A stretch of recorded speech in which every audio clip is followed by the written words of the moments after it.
I am the Tofu Golem. Please enjoy the video. You start by verifying your business in Facebook Business Manager. This unlocks the WhatsApp Business API. Once done, secure a phone number that isn't linked to any personal WhatsApp account, porting, or a new number works. Next, choose between self-hosting the API or using a business solution provider. Pick based on scale, budget, and compliance needs. Make sure you have an admin role in Business Manager and access tokens ready. This lets you proceed without delays into configuration and onboarding. You now create the WhatsApp business account inside Business Manager and link the verified phone. Then generate API credentials and configure webhooks so you receive message events in real time. Once done, set callback URLs with HTTPS and test signatures to ensure security.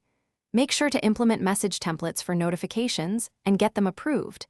Templates are required for outbound, non-session messages. Finally, map webhook events to your backend logic to handle deliveries. You finish by performing end-to-end tests, send templates, validate session replies, and confirm delivery receipts. Once live, monitor rate limits, message templates, and opt-in compliance to avoid blocks. If something goes wrong, first rotate or reissue API tokens and verify webhook signature validation. Then confirm the phone number remains verified and not reused in a personal account.